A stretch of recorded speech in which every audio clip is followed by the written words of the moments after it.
you retired in 2010, you really made sure that was a definitive retirement. And then in 2016 at WrestleMania in Dallas, you came out in gear looking shredded. and you knew that you did. Because when you were told, you were like, I know I like the part. Well, it's not like that happened by accident.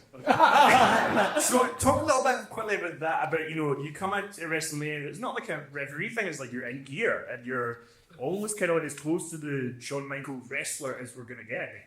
Yeah, well, for those of you that have heard it, I apologize. For those of you that haven't, this is it. So 6 weeks before that wrestling, like 8 weeks out. So first, and nobody knows this, I always like to tell me like something to say loud. So Austin calls me first. Steve calls me. You think kids want to run something by it? He said, so really never goes, you can't tell, I told you. So clearly, and now I'm telling everybody, then I figured it's okay.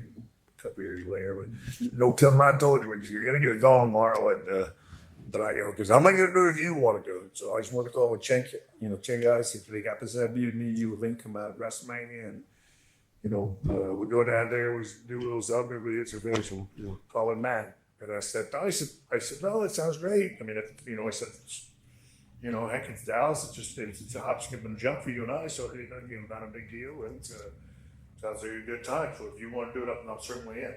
Because I just want to make sure that it was all cool with you, and because I always don't want to do it. So anyway, so the next day I get a call, and when Vince runs it by me, so it sounds great. He goes, well, Vince, why don't you guys in your gear? And I said, what? And he goes, oh, it's in your gear. And I said, what? Why? Why? Because it's different. It's this and that. He goes, everybody's going to be there in here. And I said, Steve's not going to be in his gear. I figured, yeah, he knows that we knew was back, and that was going to be in here. I said, Steve's not going to be. I said, you know that as well as I do. I said, there's absolutely no way he's where, he was drawing to the other. Well, no, when it was jean shorts and, then I said, and a t-shirt. I said, that's clothes, not you. And he next thing he said he wears sweatpants and a shirt. I said, the only guy wearing gear is going to be me, or else going to be in clothes. I said, come on. I said, dude, I'm 50 years old.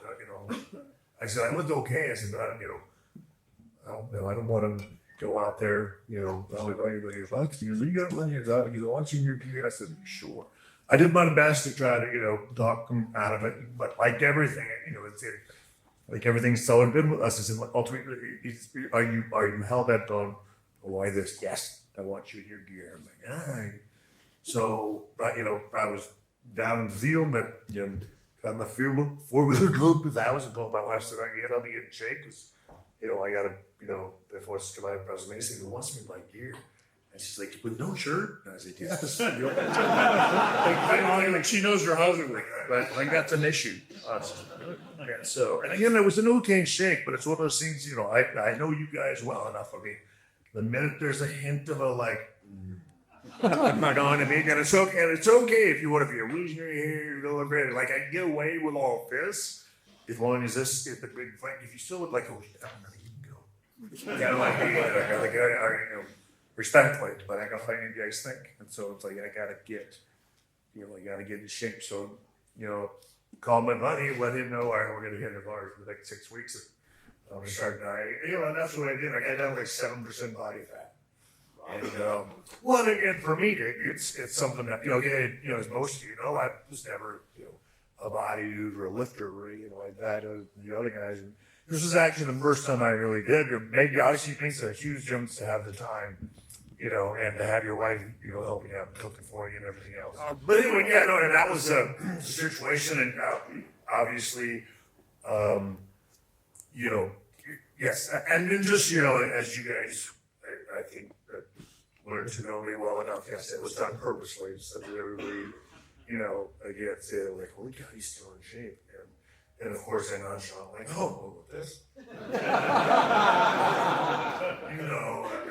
But I was thinking, since that time, believe it or not, I guess it's funny, you retire and clearly, I would have did the Hunt show and did some do things here and there. Every once in a while, and certainly me, I'm guilty of thinking that, if, that life or whatever, it's over. And I've tried to be very good about being one with that, being okay with that. It's just sort of to dawn on me again, like, no, I'm always, whether you're wrestling or not, I'm always going to be a WWE guy. I mean, that is who I am. That's, at first I thought I was just put on this earth and built to wrestle. And now I realize that I was, born and built to wrestle and work for the WWE. It's what I do. It's who I am. It's, I have been with them longer than I've been with anyone. Longer than I've been married, longer than I was under my parents' roof. Been with that company for 30 years. Absolutely, every minute of my adult life, the time I was 23. And so, it's who I am. And I guess, at that show, once that's when it really all sort of dawned on me. Like, dude, this is what you do, this is who you are. So it's like, everybody else, in the world is on board with this. How about you get on board with it? So since that time, I just decided that, you just never know. Am I going to wrestle? But I never know when they're going to call. So it could always be at the last minute. And, always try to stay, go ahead and just try to stay in shape now, Dogger, all the time. Or at least be like a week or 2 weeks out from being able to take my shirt off. And just to back up, we did get him some chicken from Nando's, and there was a bag of fries. He didn't go near it. So fair play weather. I get the chicken. Chicken's good. I just want to ask you, because you've been retired for 7 years, and people always talk. There's been all these talk about different matches. You could come back and have Daniel Bryan, AJ Styles this year. So what was? I know that you don't want to come back on a match, but what was the most tempting thing that they maybe said we could do this, and you're like, maybe that could be good. It was probably about I want to say, I'm just guessing, but thinking like 4 or 5 years, about 4 or 5 years out. And it was another really, I mostly like want to go into detail of that because I'm never sure what I will say about those. But it was an undertaker. It was me and Taker again. And it was just, and of course that isn't anything that, I think you're the ones when you would think about it, John, that it was really creatively cool. It was one of those things that went like, holy cow, that's a pretty nifty spin on top of everything else we've done.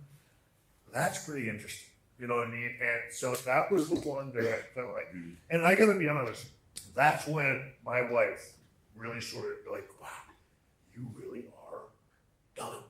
I mean, that's it. I think,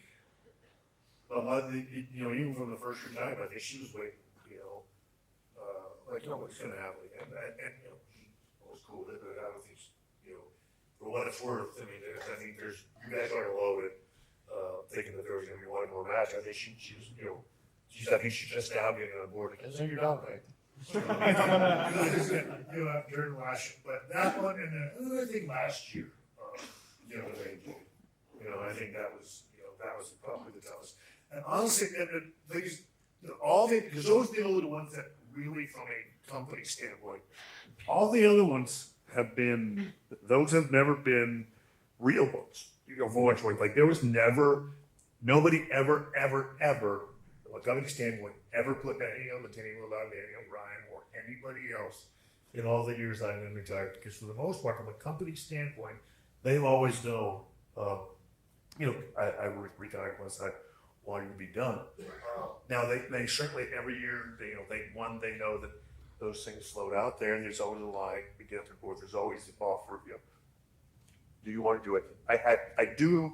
I will say that I'm very comfortable in saying that there's always a place there that's certainly up, maybe up until this year's, and held there just in case I wanted to insert distance in there.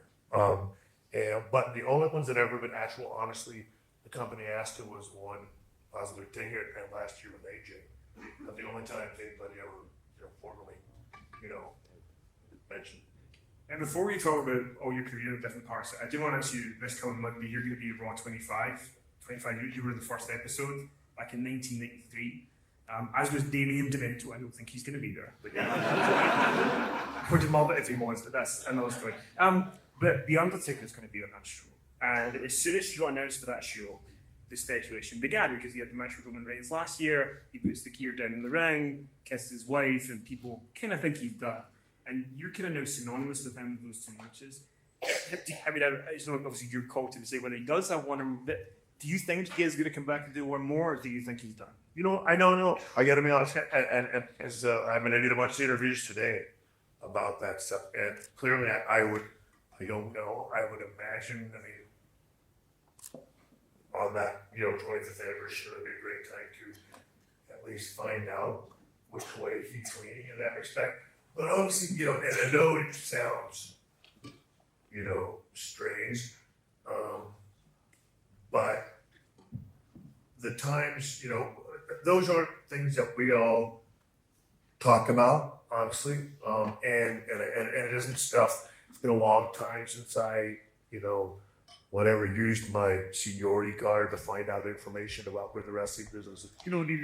It's and believe it or not, I mean, it's as interesting. And again, we'd never make it without you guys. It's interesting, and it is you guys find it and want to know and all that kind of stuff. It's just something that, again, after 30 years, you get desensitized to, and honestly, it's. And I do like that. I think you guys do understand and appreciate that. Walking away from this job is a big deal. It is a big deal, and it is a really, really big decision. If it wasn't a huge, emotional, big, and again, very important decision in someone's life. You wouldn't see all those guys, retire from the NFL, retire from the NBA, and crying at their retirement speeches, because it is. And something, again, those guys have been, they played football since they were, kids, and now they're stepping away from doing the one thing they've done, and it's no different with us. And it does. It takes a lot of time, a lot of thought, and it is, even though, again, and I mean it in love, something like me makes it look easy. You wouldn't have all those guys that kept coming back. It isn't because of the money or because of this, sure, that stuff never hurts, but at the same time, it's the one thing that you've done or the one place you'll come from, or again, it becomes a part of you. And so it is very tough to walk away from it. The thing is, I don't want him to do that until he's got, and I don't want anybody to do it. I don't want them to ever do it until they get in them what I had me. And that is that peace and that contentment of knowing that when you do walk away, you are ready for, the next half of your life or whatever it is. So, what I mean? And that comes to different people at different times. And again, as much as all of us maybe want something more or something less, that's clearly never our call as that individuals.